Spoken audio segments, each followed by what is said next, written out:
Podcasting since 2005. This is the King of Podcasts radio network. kingofpodcasts.com. TKO makes the short trip to Bristol, Connecticut to bag some big bucks.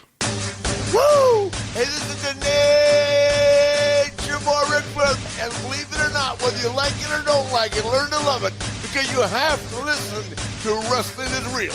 It is the best thing going today. Woo!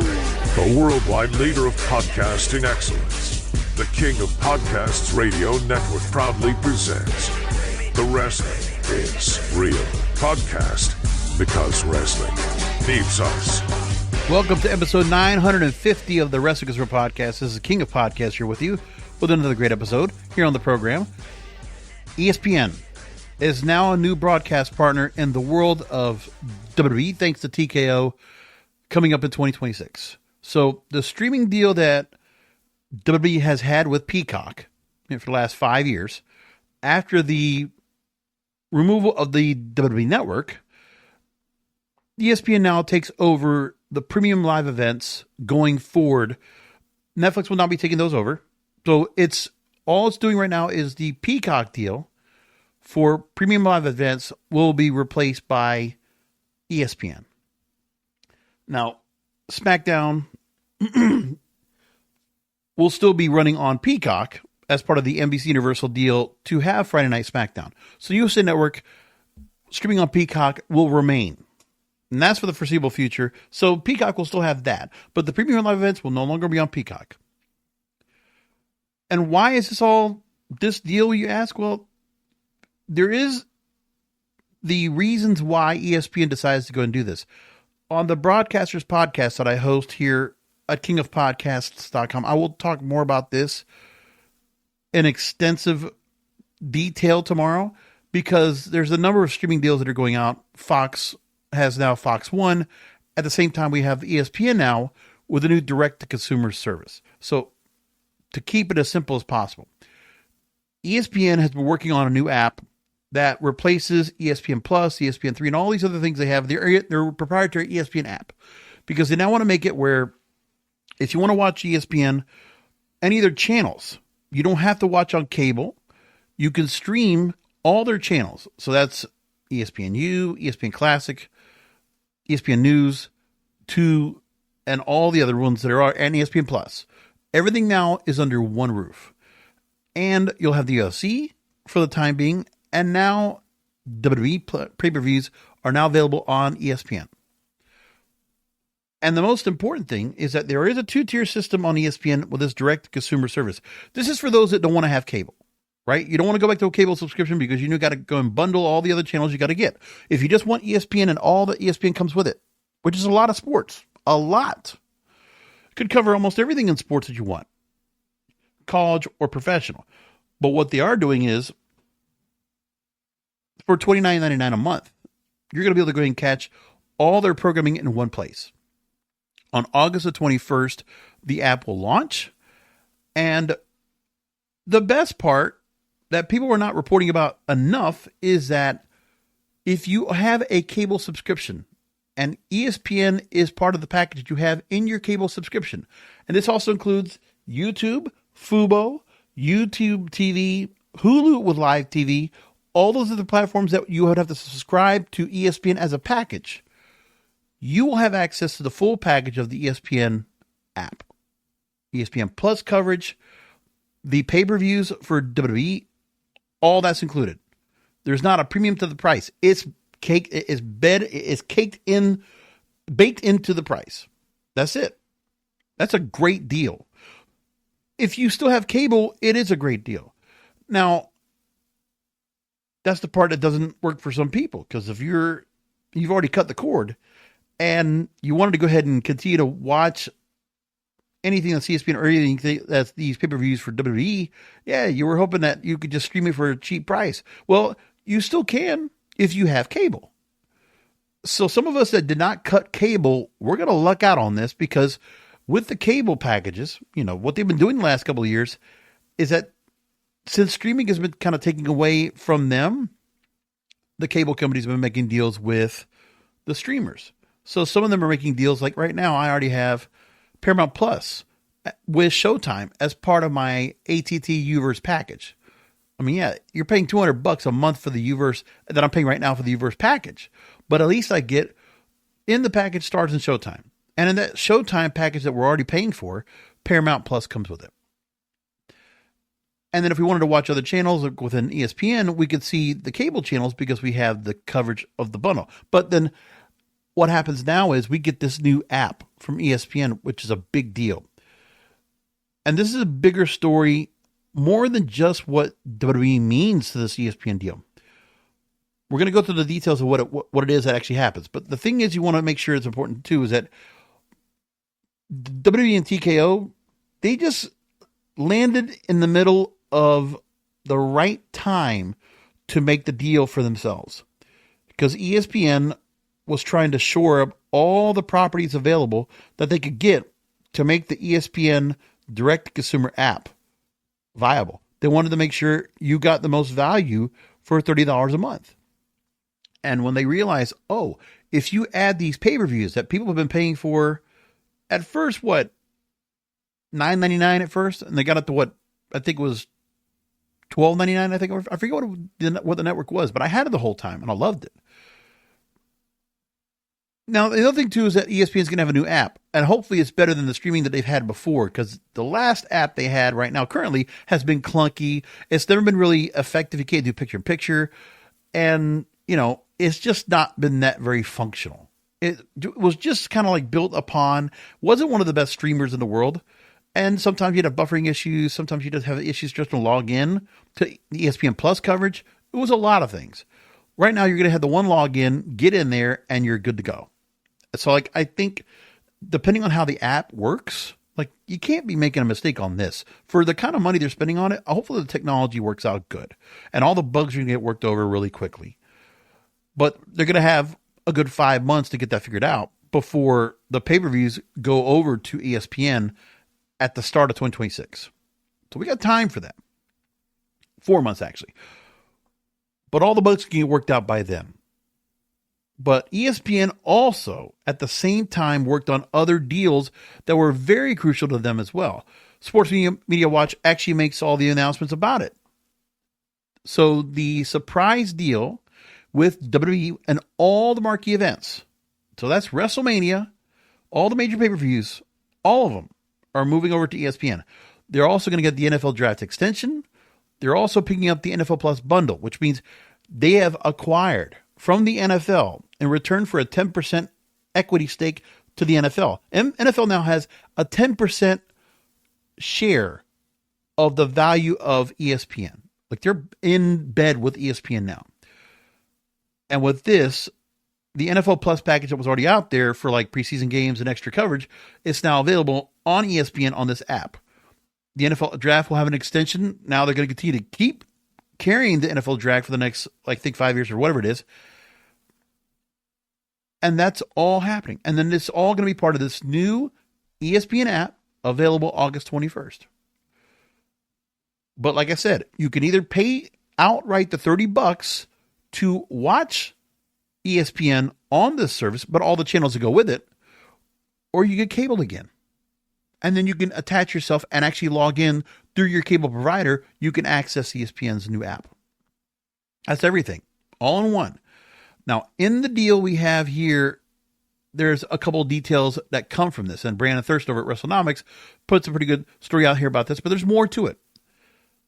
Now, I want to just take real quickly, before I go to WrestleNomics about what they're explaining here, let's just go into what the big industry broadcasting rags are saying about this so far. So, Variety, I'm going to take from first. And under a new 5-year deal, ESPN's streaming outlet will become the exclusive home in the United States, by the way, because remember, all the pay-per-views now are available on Netflix. And for some people that are already starting to talk about this badly, they don't understand what's going on here. They want to say, oh, well, you know, you can just go ahead and watch Netflix on a VPN. Yeah, you don't want to go through that route, go right ahead. But I got no problem with the fact that I already had cable in the first place. And there are still advantages to cable in the first place as well. People don't realize that, but it's true. Now, with this, WrestleMania, SummerSlam, Royal Rumble, Survivor Series, those top events, and all the other ones will continue to be producing WWE will continue to produce those events. And ESPN will have the option to stream pre- and post shows tied to the events, which are 10 right now in total. And the events may be simulcast on certain linear ESPN venues. So it could go on ESPN television. We don't know if they're going to do that yet. But at the moment, this app is going to take care of that. But like I said, people are really caught up on the $30 price because you cut the cord. Well, you know, I mean, I understand that part. That cost is going to be there because I think that $30 tier, there's a select $11.99 plan, but that doesn't include this. They do have a deal now where if you want the Disney Hulu bundle, they will, if you buy for $29.99 a month, you'll get the Disney Hulu bundle in total for 1 full year. If you buy it at $29.99 a month for 1 year only. And then it changes, the price will probably change after that point. But that's what the plan is going to be. Jimmy Pitaro, the chairman of ESPN, who's been a long-time broadcaster there, was gone for a while, came back to help get the network back on good footing because it was kind of struggling a little bit. Jimmy Pitaro says that WWE is going to help us get younger. It's going to help us get more diverse and bring in more females. So Pitaro expects both Disney and ESPN to create other kinds of programming tied to WWE, which include alliances with NBA stars, The Rock, who's a partner with ESPN in the UFL, and Pat McAfee, who hosts the afternoon show on ESPN. His radio show is simulcast. Or his podcast, excuse me. So now ESPN is relying on a similar concept where ahead of the next NFL season, they're trying to get this all set up. So they want to win new consumers to the ESPN Plus broadband outlet, tapping WWE just like they've done with UFC, which is part of TKO. And because of what UFC has done by being with ESPN before TKO even got part of this, that they have been able to find a new and expanding audience, according to Mark Shapiro, the president and COO of TKO. And Nick Khan says about this, by the way, you also have some comments from Nick Khan that he was talking to the Varsity podcast. And, you know, there's a lot of people from WWE that actually were out making the rounds on TV today. I know Roman Reigns was on First Take. Triple H was on SportsCenter. I forget what other show he was on, but they were all on that. And then Nick Khan went on the Varsity podcast with John Aron. Now, to make everything clear, in the United States right now, the portfolio for all the broadcast partners they have, this is TKO at its best. This is what TKO is made to do. Regardless of the fact that they're picking up companies that might be holding debt, UFC with $3 billion, that's fine. But what they're doing is they're also acquiring other things. Remember, they acquired the Professional Bull Riders Tour on location, which is the concierge package for like all these major events like the Super Bowl or WWE events you've been seeing right now, and IMG, which is an acquisition of a big sports media agency that also helps with what they're doing. So now with Netflix and ESPN, you have the signature events with them right now. There was no discussion of the financial terms of the new deal and all that's going to come together. But with that said, from ESPN itself, they're saying now, and I'm going to go to WrestleNomics for this, that the WWE is going to be being paid by ESPN to the tune of $325 million per year. CNBC and Wall Street Journal are reporting that. So from Peacock and NBCUniversal, they were getting $200 million. So 1.5 times the amount they were making before. Like a 60% increase from what they were making. So your normal cable providers will give you access. You will be able to go and log in with access from your cable provider to get to ESPN and this new service. That includes cable companies like Charter or Spectrum, DirecTV, Fubo TV, Hulu Live TV, and Verizon Fios. And just to make sure we got it all cleared out here, AwfulAnnouncing.com explains all this. As we know, Peacock has already been going up in price anyway. The lowest tier plan was $10.99 at last check and $16.99 for the ad-free plan. So according to a source with knowledge of the deal, Awful Announcing is talking about is that in addition to ESPN direct-to-consumer unlimited subscribers, customers who subscribe to ESPN via DirecTV, Hulu, Live, Charter, Fubo TV, and Verizon Fios will have access to the streaming service. And that, however, leaves at least two notable exceptions, with the source confirming that YouTube TV and Xfinity subscribers won't have access via the authentication process at this time. As far as I know, I went and did a search, and I saw that AT&T Universal was going to be included. So that's great for me. That's what I was looking for. And also, for those that wanted to know, Nick Khan also said the premium live events will be available on the WWE streaming service at no additional pay-per-view cost. So if you're a YouTube TV customer or don't subscribe to ESPN via one of the other services, then you have to pay the full price, $29.99 per month, to access the streaming service and those pay-per-views, because it's on the premium tier you can get it. But now what's going to happen is, by the end of 2026 or the end of 2025, Peacock subscriptions are going to drop. And I don't know what they're going to do to go ahead and fill the void, but they're going to probably lose some subscribers from that, if they already didn't do that because of what happened with Netflix. But that's a 5-year agreement, and still, if you got lucky that you still kept the cable plan, then you're going to be all right with it. That's what it's going to come down to. So there's more into the details of what the deal is going to be. Brandon Ross actually writes about this. And this is from an analyst from Lightshed Partners, Brandon Ross. Now, ESPN's deal does not include library rights. It does not include NXT premium live events. And Peacock actually obligated that WWE had to go ahead and produce 250 hours of ancillary original programming and 5 documentaries a year. So the extra production they had to go and do for Peacock, that goes away. They were doing more work, but now they're going to get more money for less content. So that's not a bad thing. Now, there's a couple of things that the Varsity Podcast asked Nick Khan. Nick Khan feels confident that subscribers are going to continue to go ahead and follow along to what the plan is for WWE to go to ESPN from Peacock. He says, quote, "Will the subs follow the product to wherever the new platform is? I think we've demonstrated the Peacock our subs will follow. They certainly all fall from the WWE network, and that expanded their subscribership extensively with Peacock. And there's obviously other product that Peacock to watch with our fans who subscribe primarily for us. We're able to sample. Same will be the case with ESPN. But it's always what WWE wanted to go and do, was get themselves aligned to a sports product, to a sports media outlet. And now they are. So now they can be aligned with sports and aligned with ESPN like they've wanted to do for more.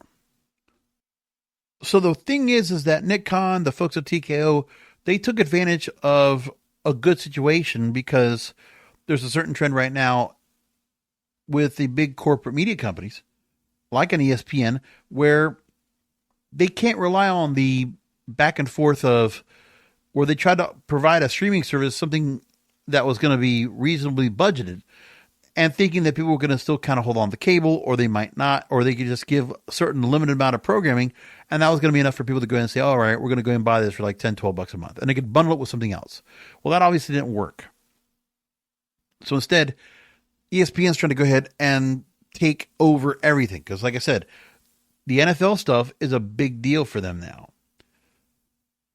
because there's a lot more that, as Nick Khan is saying, there's a lot more choices for sports fans in general that might align themselves more to WWE, that would actually be watching more stuff than besides what we on Peacock. Because I mean, for me, I didn't think Peacock offered that much besides what WWE was giving me.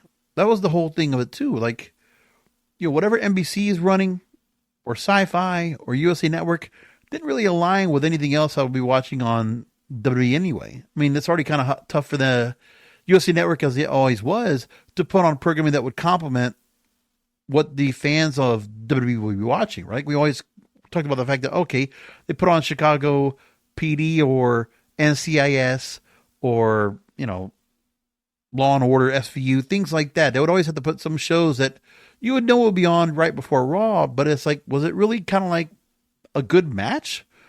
Meanwhile, if you're watching on ESPN, I mean, think about it. If you're going into the middle of the college football season, you have whatever pay-per-view you're watching, and then you go and flip over to college football or NFL football or whatever else. The only thing I haven't realized about yet is what will happen to the pay-per-views themselves, because I think that's the other thing we've got to think about too. I mean, I know that TKO has always been talking about where they want to have the UFC pay-per-views be one particular night. And then, I mean, the other thing too is that you have the 2-night events with ESPN now carrying those, along with everything else. There's a lot of options and choices for those for ESPN subscribers to go ahead and get to if they want to go and catch any of the programming. Will they want to flip over to some that WWE is doing right there, like a pay-per-view? Probably. You know what? I think that's the other part that people got to realize is that this move to ESPN's already been very chummy with WWE, especially going back to the pandemic, because when ESPN was running short on programming, WWE did the solid by offering WrestleMania pay-per-views for ESPN to go ahead and run when they'd had no live sports to cover because of the COVID. And, you know, there's always been some kind of attachments and all. Like, of course, Joe Tessitore still works over at ESPN, Pat McAfee at ESPN. You had Jonathan Coachman back there for a while. There's always been some kind of buddy-buddy with that network in the first place. And remember, every time they have any kind of events going on, they're always able to get some kind of coverage for it. So it's worked out for them. So they've had a good relationship with each other for a while. So with this to be brought in, it's just a matter of that. I mean, ESPN probably wouldn't have gotten into this deal right now if it wasn't, and they were in buying mode. Because that's the whole thing that happened here. Disney, which is the parent company of ESPN, this is the part where Bob Iger, the CEO of Disney, decided we're going to go and do something right now for ESPN to go and bolster it. Because we need certain streaming services to bolster up. Like there's, in the Disney world of their programming, of their media, they're doing some big things right now. By 2026, Disney Plus and Hulu will be merging together. Hulu was actually part of like a acquisition that was like part owned by one company, it was part owned by like 3 different companies. And the Disney took over Hulu completely. But now Hulu is going to go away. It's going to go into Disney Plus. And Disney Plus will have all the Hulu programming and all that. And then, of course, they'll have the bundle with ESPN, which stands alone because it's such a big intellectual property anyway. And Disney is making the deal to get their streaming set up for 2026 so that you're going to have Disney Plus to be one big, huge app as a big offer at the right price. ESPN being the biggest sports package out there to put that at a big price too. Because remember, with sports, it's all live stuff. And what ESPN is getting right here is live. They want as much live events. And since it's sports related, WWE is always going to be kind of part of this mix too, just like UFC. Because ESPN looks at both of them in the same way. Even though WWE might be orchestrated or rehearsed or predetermined, that's okay. But they're still getting a lot from this after all. It's a big deal for them. And ESPN was already putting money down into the NFL network, a full-fledged NFL network with getting additional NFL games. And they'll have the Red Zone channel for NFL, which is where when all the games are going on at the same time, you can actually catch the highlights of all those games in progress. Because that's what they do. That's all a lot of money they spent into all this. And again, for the NFL to go into a deal like this with ESPN, a couple of things happens for them. The Monday Night Football package that they've been getting Monday Night Football now for the last so many years. They're going to probably be sure that they're always going to be able to have NFL coverage on there because it's such a big property. I mean, the fact that they were able to go and get in on the deal with the premium live events for WWE, let me tell you like this. Now, Netflix, because they have those premium live events on the international scale, there's the benefit for them on Netflix for the deal that they have over there. Because the truth is, if you had to go and evaluate the money they're spending right now on Monday Night Raw, they're not getting the kind of value they're supposed to be getting for Monday Night Raw. It's not. It's just not. It's the pay-per-views. So now we all know that as fans, we're watching the pay-per-views. The premium live events we're watching. So ESPN is getting what people are actually going to watch. And if they want to just go ahead and get themselves involved with, like, highlights and things like that, just to kind of incorporate what is happening on the other shows so they can go ahead and bring those to the audience, they can be watching all the WWE coverage that they need to go and catch to get caught up on the premium live events just by watching ESPN on whichever social media or on their platforms, because they'll be able to do that. ESPN got a good deal for what, $350 million a year? That's a good deal for them. I mean, they're already used to paying for NFL games that could be, several $1 million, like tens of millions of dollars already. Just for a 3-hour game, they're paying tens of millions of dollars. For them to go and get these pay-per-views with the pre- and post-show coverage they can also have as well. And the fact that they're going to get some of these shows, 4 of these shows are going to be 2-nighters, yeah, they're going to do really well on the deal. They'll sell advertising on it. They'll be able to go and put that out there as part of the subscription, because if enough subscribers at $30 a month get on there and they get some of those fans, that's real money. And I think, honestly, I mean, with the audience that Netflix gets and the fact you might pay $23 for them, you're not watching a lot of sports over there because Netflix doesn't really get big into sports. They're doing things kind of like a novelty. They got Formula One, they got, a couple of things here and there, but they're really not the sports leader. ESPN is. And to have ESPN be a part of that as the whole spectrum of sports, it's what TKO was always wanting to do. And that's one of the things we got to consider as well, is that TKO doesn't want to have the WWE that we were growing up with. They don't want to deliver that. I think they're going to have to learn that lesson at some point, that you're going to need some of that, because that's what the legacy of what WWE and Vince McMahon was built on. To go ahead and just be completely ignorant of that. I mean, that's a part of the benefit of the doubt I have to give. That the new ownership of WWE and TKO, by what they're doing, I mean, they're leaving alone basically what Triple H and the team are doing right now, Paul Heyman and others, of what they're doing. At the moment, hey, the last couple of years they were milking off of the Bloodline storyline, which was a great storyline, but now we don't have that such of a compelling storyline. I mean, right now, okay, John Cena, Brock Lesnar, you pulled that back together. That's another feud that we get now for the next pay-per-view at least. And then Seth Rollins and CM Punk with LA Knight now brought into the mix. That's the other partner to kind of bring in here. So you have some things that are front and center in the main event picture over there that are going to be interesting. Other than that, there's not much else. So if they're not going to worry about storylines, fine. But what they have to do is they have to worry about building stars of the future. And in normal wrestling lore, you're just not going to bring them up as an athlete and think they're going to just become famous. No, you got to let them amplify their characters. They got to be able to cut good promos, because some of the things that people like about WWE that might not be the in-ring stuff are the promos, is the bravado, is the ego, and the characters that they become, the gimmicks they might have, what makes them individual and different. If you just create a wrestler out there with some, generic music and they're very generic in their presentation, that doesn't work. But we need more people that have a very distinguished, fleshed out character. It might not have to be a gimmick. It doesn't have to be anything that's like a novelty or anything that's, make believe or just over the top. But I think you got to have some of those types of people now. And there's not many of those right now. And that's where this company's going to have to learn about that.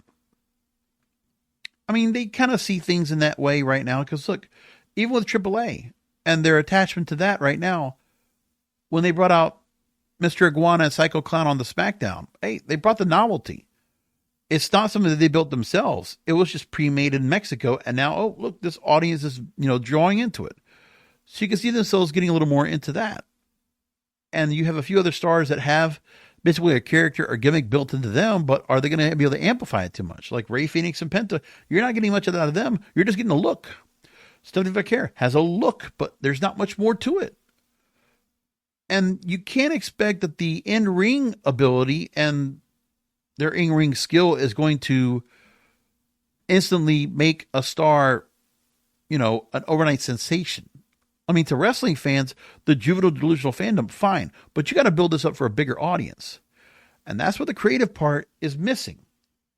Because they do not have the idea of building up stars with a significant character, a significant personality, with several dimensions to identify what this character is. What other companies do. Okay? I mean, look. I'm going to take a couple examples from AEW. You know, we were just looking tonight on AEW and just watching for TV, and there's a couple of characters I thought about right off the bat that just tell me, man, they just do something with, you know, it might not be so much Tony Khan's doing, but like the creative license, the creative freedom that they have over there allows them to create some more of a wrestling-like persona that is synonymous with what we've seen in professional wrestling. Like, look at what MJF does on a regular basis to build himself as the star that he is. All right. So much of a gimmick that he's portrayed himself over the years. Look at the match he had with Mark Briscoe. Right. And you think about MJF, you know exactly who that character is, to the point that, you know, on his own, he's gotten himself into several movies in the last couple of years, Iron Claw and Happy Gilmore 2. And who knows what else comes after that. But like, he's got a fleshed out character. Everybody knows he is a draw. He gets a response from every crowd he gets to. The guy is a throwback to be able to go and stay in character on a regular basis on whatever program he goes on. That's a lost art. The other star I looked at tonight, the newly crowned TNT champion, the proto star Kyle Fletcher. That guy 6 months ago, maybe a year ago, when he was part of Aussie Open, he wasn't anybody I even really thought about. But you know what? There was an injury they had. And all of a sudden, look what happened here. I mean, he shaves his head, the whole change up. Don Callis takes over and he's under his tutelage. And look at what changed. We had such a great difference in the fact that now this guy has such a ridiculous personality right now with the glasses, the little, you know, things hanging off of him. The protostar gimmick, his bravado, his ego. Don Callis at his side. What a big difference that goes on with that. And you just see it right there, and it's really just amazing. And I'm really surprised and kind of blown away by how they did that. But yeah, MJF, look at the character that he has. I mean, that gimmick is going to continue to evolve and change over time. And he's taken away from several different elements. I mean, he gives me a bit of a Ric Flair vibe. He always gives me that. A little bit of a Larry Zbyszko, Nick Bockwinkel kind of vibe, which was great examples to be at, okay? And I also think when he was working with Chris Jericho, he got a lot from the whole idea of, you know, redefining yourself, evolving yourself. I mean, he's been in the company 5-6 years now, and he has continued to go and evolve. There are still certain things that obviously are synonymous with him. When you see Burberry, you see the pattern of the scarf, you know it's him. You hear the music, you know it's him. You know what he's going to say. You know his catchphrases. All of it. And the same thing with Kyle Fletcher. I'm just starting to feel like you're seeing him coming into his own as a personality, as a character. Before that, I don't feel like he was much of a character at all. He was just like a great wrestler, but like it's the same thing with Ospreay. You know, you kind of give him some time to kind of build something more than just aerial assassin, give something more to that character. Okada, the same thing. You let him get to talk some more. We know he had a already fleshed out personality in the Rainmaker. All that was built in. But then you get the chance to go in here and a little bit talk more. It's not just more in ring. There's more to him. And the attachment to Don Callis, who's just, you know, I'm never going to say he's Bobby Heenan number 2. But he gives the vibe of Bobby Heenan and what the Heenan family was. That's exactly what he's trying to build. And I like Don Callis' work. I think he's been a great heel manager for all that he's worked, and he's unapologetic at it as well. He's like another stick to your guns heel. He can't be a face. You can never see that guy as a face. He just can't be. And the other part that I think would be helpful, if you can't make the stars turn into characters themselves, then let's get some camaraderie along with them, okay? I think there's something said where, not so much where Paul Heyman's what he's doing right now as an oracle or an advocate of the vision. That doesn't matter. Because look what they're doing right now. Seth Rollins is the standout, but he's been like that for 10 years plus. Like he's been a top star that whole time. And then Bronson Reed hasn't really gotten anywhere yet, and neither has Braun Breaker. Like, they're just in the background. I don't know what they're going to do to get them to be built up bigger going forward, but we don't know yet. Surprising enough, I talked about this on the SummerSlam post shows that I did over the weekend. Look at Dominic Mysterio. I feel like he's coming into his own right now, and I think what's helping him is the fact he's getting to work in Mexico. The fact that a AAA relationship they have now, because they bought it, Dominic Mysterio now gets to go ahead and really play into his roots. And the fact that this weekend he'll probably become AAA Mega Champion, I mean, he is already bigger than the New Day already. And I think since Liv Morgan has had to step away for injury, which it shouldn't have happened, but she did it anyway. That's what the company wanted to do. Fine. Well, without Liv Morgan, Dominic Mysterio is shining. Because we're not worried about the backdrop of JD McDonough or Finn Balor or Roxanne Perez or Raquel Rodriguez. They're completely in the rearview mirror. Dominic Mysterio is the star right now. And forget about Judgment Day. Is he even attached to Judgment Day really? Because you don't hear him being, do they say that he's representing Judgment Day? I just see him out there and he's just out there kicking ass. He's a star. And I see his star rising, and I think the sooner they can go ahead and detach him from Judgment Day, the better. I think you could do some more where, if you could have some more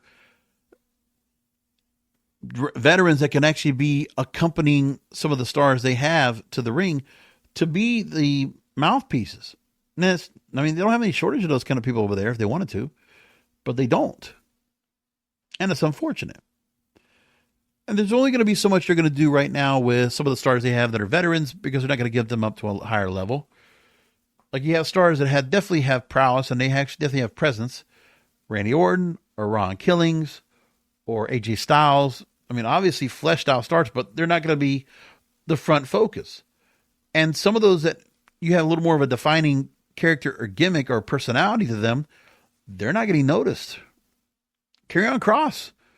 Now, as far as we've been hearing this weekend, Karrion Kross and Scarlett Bordeaux's contracts are up. That their time with WWE is going to be done. We don't know if they're going to resign. We haven't heard anything yet.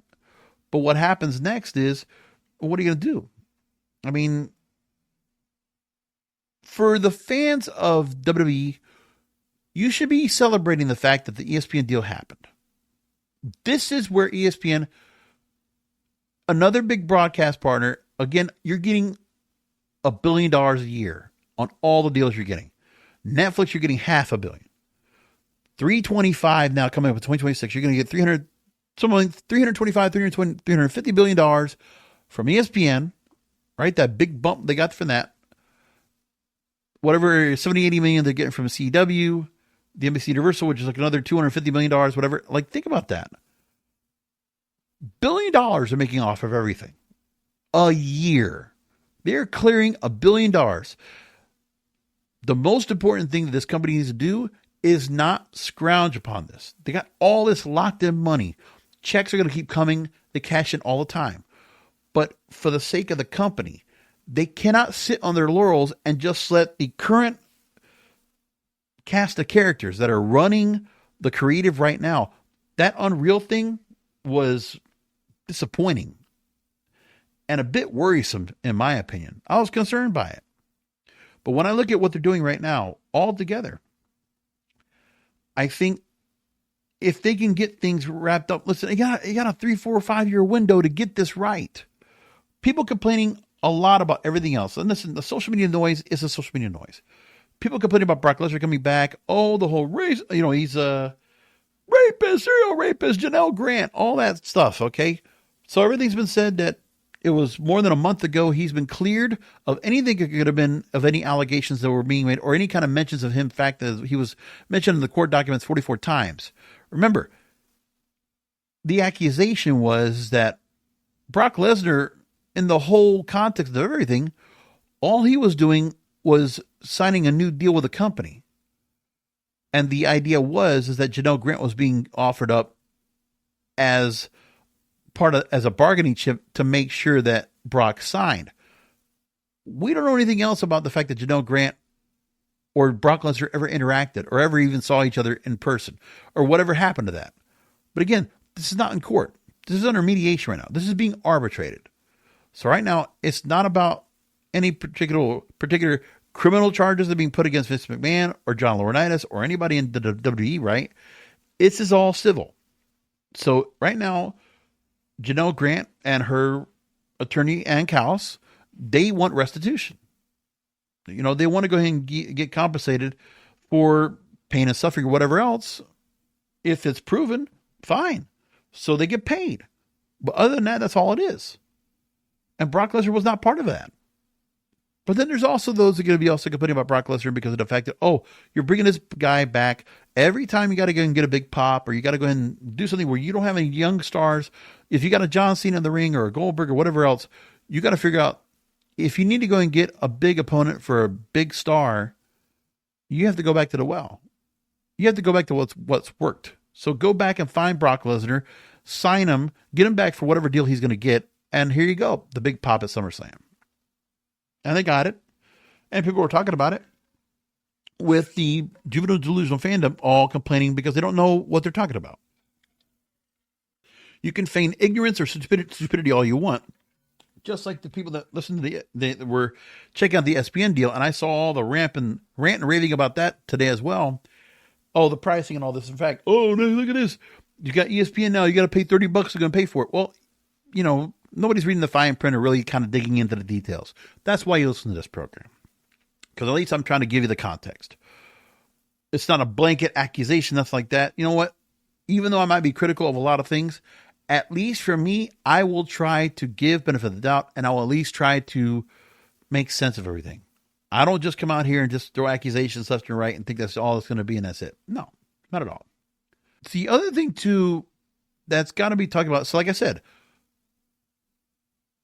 TKO is doing what they were designed to do for this company. When Vince McMahon sold WWE to TKO, what TKO was going to do with this company is exactly what they're doing right now. They're making other acquisitions, and they're amplifying and building up who they own to make more money. And at the same time, they're actually legitimizing WWE in a way that whatever limitations Vince McMahon had or what he didn't want to do were taken away because what Nick Khan was able to do to connect, and where Vince McMahon also had a connection with Ari Emanuel and Mark Shapiro and all these folks here to build on TKO as this group holding WWE, UFC, all these other properties, and putting it all together to make it work. So they got this now. Like, the WWE is locked in.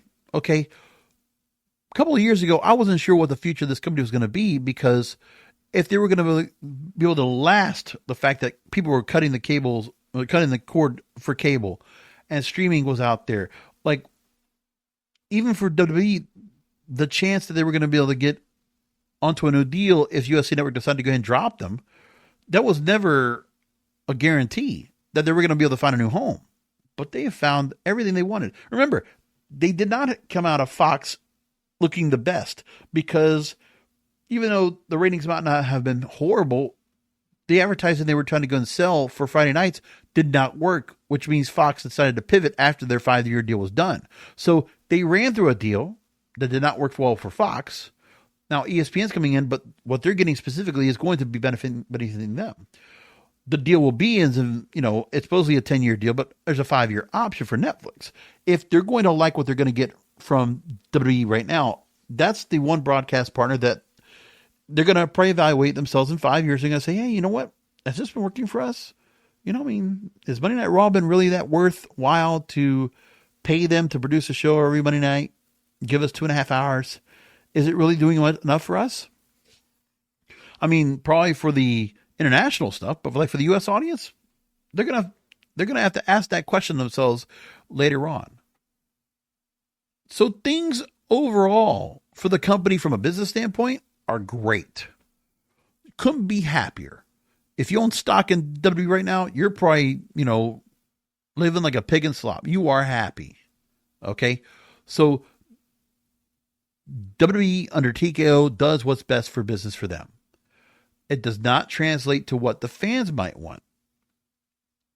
But when I look at it for the WWE today, they got a victory. They got a big win.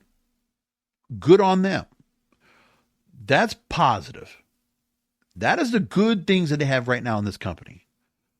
But of course, this program, we talk about the creative because we're watching the television show. We're watching the clips that are out there, and we're watching the pay-per-views, the build-ups to all these pay-per-views that we're going to see every month, or almost every month. So think about it like this. Why is it that the social media buzz, the noise, the delusional fandom, why do they have to keep taking shots at AEW? Because honestly, what is it that AEW does that attacks WWE on a regular basis? I mean, they're not trying to counter-program WWE, right? I don't see them trying to do anything in terms of copying what WWE is doing either. They're not. They're both standalone companies. We get the constant arguments, criticism of fans that might have given a bit of a loyalty to AEW from the onset as a fresh new company with all these stars they were really familiar with and happy with. And they saw some of the familiar stars they had from WWE that jumped ship, and some of them have jumped back. But have any of those stars from AEW that went back or have joined the company, have they benefited at all? I mean, do we see Ethan Page, Ricky Sainz, Shawn Spears, Blake Monroe, are any of them benefiting right now at all by being over there? I mean, there's only Cody Rhodes that has truly benefited from making the move back to WWE, but that was because he had a chip on his shoulder. He'd had so much time in that company in the first place for him to go back. And we already know definitively now, his decision to leave AEW to go back to WWE, I was questioning if it was going to be the right move, but it was. At the end of the day, it has been. He's been treated great. And I think part of it also happens to be where Vince McMahon is no longer there. So whatever his reservations were about Cody Rhodes before, that's no longer the case now. Cody Rhodes is a top star. He's a champion again. Great. He has benefited greatly. So regardless of what you think about what happened in AEW, it doesn't matter. Now, there might have been some shots that might have been taken beforehand, say if it's Young Bucks or Kenny Omega or the other EVPs there, who knows? Some of the comments that were made out there, like with Bryan Danielson and what he felt about with WrestleMania, and some comments have been said lately. MVP having comments about Triple H and not, being negative about that. And of course, the blowback today was MVP having issues with Speedball Mike Bailey, which, by the way, there was a clip I just saw on X today or tonight going on from their event on Dynamite tonight. And I saw, looks like everything's okay over there. I mean, they were in Cleveland, Ohio tonight, and they were talking shit. I mean, I saw Hurt Syndicate with Speedball Mike Bailey backstage. They're just talking shit. Doesn't sound like there's any camaraderie or any kind of animosity over there. So I don't know what happened, what brought all that stuff over there, but I guess everything's okay. So now people want to go ahead and complain about AEW. Because if they're not happy with WWE, they expect, and they thought that AEW was going to be complementary to the same kind of programming that they're used to on WWE, right? But they're not. Tony Khan does not want to do what Vince McMahon did. Tony Khan does not want to do what Triple H is doing right now. It's very clear that. And they're not. I totally have no issue with AEW doing what they're doing right now as it is. Otherwise, it doesn't matter. But the juvenile delusional fandom out there wants to go ahead and run roughshod on anything AEW does. And you know what part of the reason is too? It's the stoking of the flames by some of the fans of AEW. Let's make that clear too. I don't make a big point about that, but it's true. AEW fans, they want to go ahead and start creating this kind of one-upsmanship. Okay, they are loyal and juvenile delusion to their own brand as well, okay? To be completely clear and honest and transparent. There is a juvenile delusional fandom that's much bigger in WWE, but there's also juvenile delusional fandom on the AEW side. Is that clear? Both sides have their own levels of juvenile immaturity and delusion because they don't need to go ahead and be taking off on each other. But people don't want to go ahead and, and the thing is, social media, people don't even want to go ahead and trash talk the right way. This is all keyboard warriors trash talking, which is the worst kind of trash talking. No, do it face to face if you're going to do that. Not this right here. Okay. If you're a sports fan, okay, I'm a Tampa Bay Buccaneers fan and I see an Eagles fan across the way. We want to talk shit to each other. We go ahead and look at each other face to face. We're not going to, throw fists, but we'll talk shit. And that's normal. And I'll do that kind of trash talking. But this kind of stuff here on social media, behind computers, behind phones, oh no. I don't like that at all. Stupid.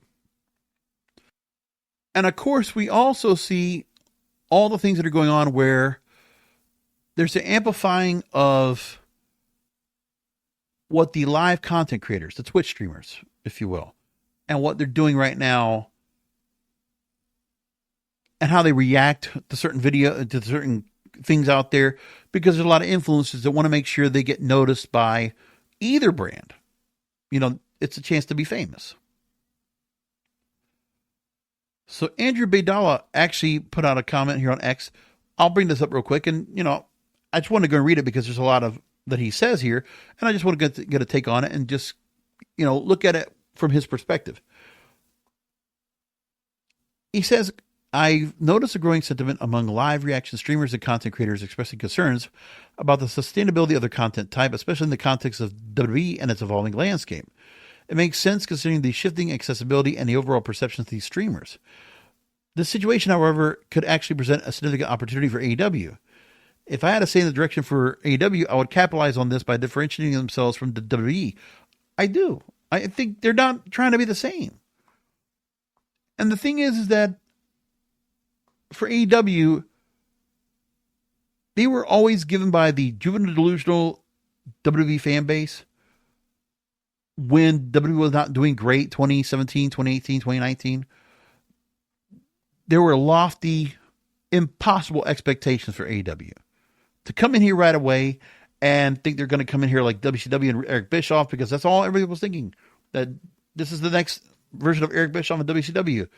And we're going to, destroy the WWE. We're not. That's not what we're going to try to do. But after everything that's been done, and by the way, the stoking of the flames from the AEW juvenile delusional fandom, but then from WWE, it comes from the people in Stamford, Connecticut, because of the counter programming on purpose. The fact they want to put NXT out there and keep throwing it out there as a deterrent against AEW. First, when they came up with Dynamite on Tuesday nights and moved to the Wednesday nights. And for a good year and a half, NXT putting up them and throwing NXT to the wild, making it 2 hours, making it live, and hoping that the developmental system and trying to create it into something more of a third brand, which it is now. It's not even like a hybrid of a developmental system. It's not. And then they went ahead and put it out there. AEW survived. Now these pay-per-views that come up for AEW and NXT, they keep throwing at what they're doing and trying to build a lot of other events around an AEW pay-per-view. I mean, it's not coincidental. It's on purpose. And it's an old trick done by other wrestling promoters back in the day. So that's what's being done. They're trying to do that, whatever. But AEW is not going away. Tony Khan's done a pretty good job of his own. He's got a good relationship with Warner Brothers Discovery.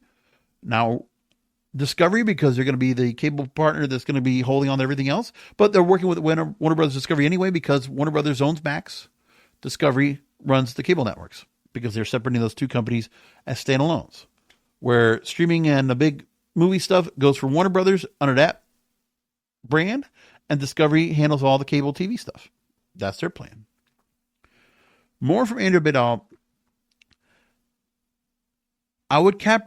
So he says inviting popular live reaction streamers to their pay-per-view events each month could create a win-win scenario by allowing content creators to produce authentic, unfiltered content directly from AEW events. The promotion can not only expand its reach but also attract a wider audience. No, because those live streamers, Andrew, are an echo chamber. You're not building a bigger audience from these live streamers. They're not out there with an expanded audience base outside of wrestling. I mean, what are they doing outside of what? Maybe gaming, maybe some other things. But really, those live streamers as influencers, they're wrestling fans. And wrestling fans don't necessarily translate to mainstream society or mainstream social media itself. I mean, it's just not the same. You're not going to build a bigger audience from that. You're just going to pick from the same echo chamber because some of those same Twitch streamers don't just watch WWE, they watch AEW. And I see some of those. I see Santa Zap and Minerva and others, and they all kind of do that route. And also the other podcasters, they will talk about AEW. Some of them are much more critical because they have a personal animosity towards AEW because they were not given access. Okay, well they're on their own, but that's not necessarily beneficial. That's just going to be deconstructed to what they could actually be doing. They can still be critical of AEW, of course, but the thing is, it's now on pure hatred. I mean, there's a bias that's out there for some of those juvenile delusional fans on the WWE side. The AEW side, yeah, same thing. But they're also watching the WWE content because they were watching before AEW even existed. We know that.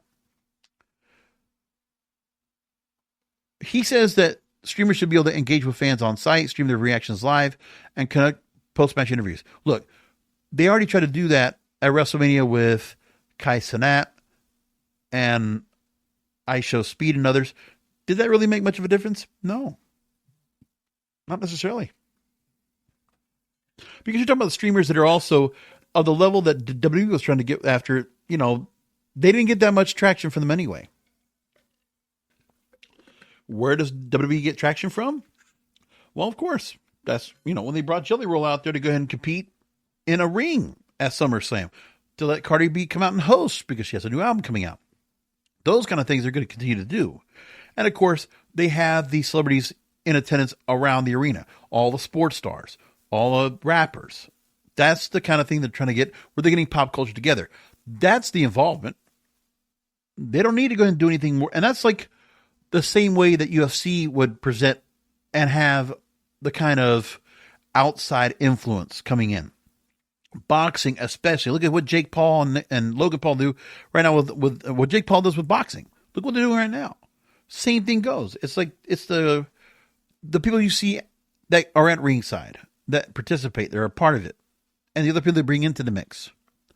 That's the kind of direction of the culture that TKO wants to go. Combat sports, they want to go into that route. And go even more to what maybe the other mainstream sports does, whether it's NFL especially, or the NBA. That's where they want to go. He goes on to say that it wouldn't not only make the events more engaging, but also provide a unique perspective that captivates their established audiences and could help AEW carve out a niche for itself and build a stronger connection with fans and content creators in a way that WWE might not be able to replicate. No, because WWE is already going to have, they can just go and pick off whatever they want from Twitch streamers or wherever they're coming from Kick, whatever else. They're going to go ahead and watch the content no matter what. And they want to go ahead and pick and choose somebody that gives a great response. They're going to take that. They don't need to have any kind of control or buying anybody out into it. No, you don't want to have any paid influencers anyway. Just continue to do the product that you have. Look, for themselves, yeah, 1 million viewers at the very beginning of the onset going up against NXT for themselves, doing pretty well. Now they're running, 600,000 sub to 700,000 viewers on a regular basis. Collision, 400, 500,000 viewers.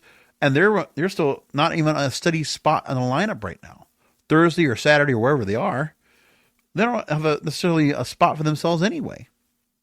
But, if they can make some big events going on, whether it's for London for Forbidden Door or All in Texas, they're making some good money off of that. If they want to go and do residencies in a smaller arena like they did for Chicago the last couple of weeks, they did that fine too. And part of the thing is that AEW has pivoted, and they've done a pretty good job of pivoting themselves to help continue to make things right. Because listen, they also don't want to be in arenas that are going to be half filled. So they were avoiding that part. And when they decided to go and make some changes in there to get rid of all that, they made a pivot, getting some more creative places to go and work from and present, and it worked out for them. We also really don't know the numbers of Max. Now, I don't believe it's 500,000 viewers. Like some people might go out there and say, oh, well, that's the blanket number they're always going to get. Guaranteed. No, I don't think so.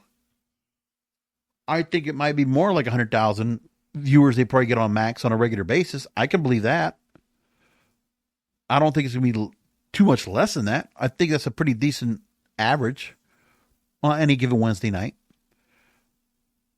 So if you're getting that, 700,000, 800,000 viewers total, and then, add the extra 3 to 7 days of on-demand viewing, and you get up to 1 million viewers, that's still not pretty bad. That's not that bad compared to for a company that's still been out there for only so many years.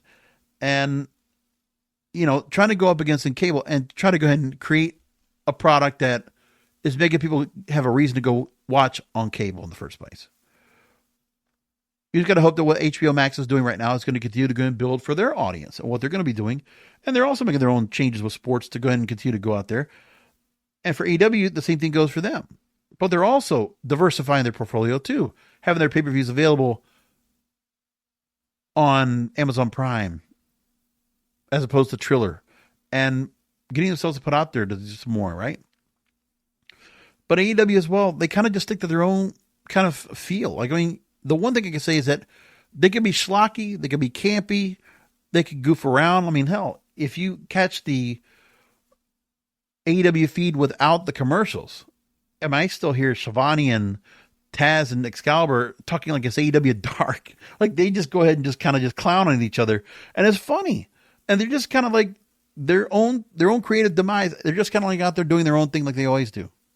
So AEW just kind of runs their own way, and Tony Khan has a direction he wants to go with it. And there's a lot of, competent people that are over there trying to help to contribute to what they're doing. You have creative control with the stars they have over there, what they're doing. Look, if you didn't have that, you wouldn't have Timeless Tony Storm or the Proto Star Kyle Fletcher or MJF. That's just what it is. And honestly, if Tony Khan did not have to worry about booking Ring of Honor, if he had time to go and and that's the other thing, and nobody even talked about either, is that how much of a difference has there been since Tony Khan took over Ring of Honor and having the book for that show? It's not like he's having somebody else book it. He's still doing that.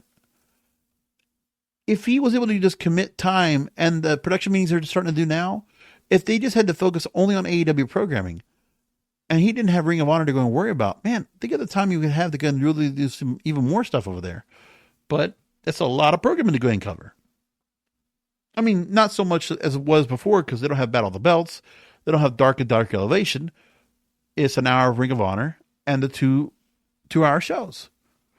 And they're figuring it out. And also, to be able to make sure that the events that they have, do a thing where they're doubling up on not necessarily doing live Collision events, but they're doing it more where they're doing events and they're just taping Collision after, and they're figuring things out. So what they have is a pretty good system over there. But, people want to go and complain because that's what social media is. It's just a big wall of complaints sometimes. So much negativity. And sometimes you just got to extract yourself and pull yourself away from what's going on here, because it's just too much. Now, we have matches that are scheduled for this weekend. AAA's Triple Mania 33. So they're not doing multiple shows like they did before, I guess, right? Which is good. And this will be at Arena Mexico. Actually, it's next Saturday night. I thought it was this weekend. No, it's next Saturday night, the 16th of August. And the plan for them is the event's going to stream on WWE's YouTube channel with English and Spanish language commentary. Fantastic. So I don't know if Corey Graves is going to go work with Conan again. We get that kind of set up again. But this is like a full-fledged, AAA doing their biggest show of the year. Arguably. It usually is. That's the plan. So they already have other matches already scheduled with a number of WWE stars in the mix. El Messias will be facing El Hijo de Dr. Wagner Jr. And that's for the AAA Latin American Championship. They already got that set up. You might remember him as Judas Macias in TNA back in 2007. And Lucha Underground, he was Mil Muertes. And King Muertes in MLW. Forgot all about that, man. So yeah, AAA Latin American Championship, you got that set up. Los Garza are defending the AAA World Tag Team titles against Pagano and Psycho Clown. Judgment Day will be in a mixed trios match. That's Finn Balor, JD McDonough, and Raquel Rodriguez against Mr. Iguana, Nino Hamburguesa, and Lola Vice. And the Fatal 4-Way match we've been talking about, that's for the AAA Mega Championship. El Hijo de Vikingo defending against Dominic Mysterio, Dragon Lee, and El Grande Americano. That's all set up for next Saturday night. Perfect. And that's where we're going to leave it at that. That's pretty good stuff to me. I had so much to talk about again. I remember for a while I was having an issue trying to go and make sure I could get up to an hour, but I also wanted to make sure I did not just do an hour just for the sake of an hour. I wanted to make sure I had a lot to talk about. And, wrestling has been so interesting and so news-filled for the last few months. It's been amazing, especially after WrestleMania. So much going on. So glad to go and see all of that. And another good weekend of wrestling from SummerSlam. A couple of good things coming out of that. We'll see what the fallout is from that. And again, we'll follow along and see what they're going to be doing with Triple Mania coming up next week. Build up the Forbidden Doors going up forward as well. And more. Anyway, we'll come back next week with another Wrestling Whisperer podcast because wrestling needs us.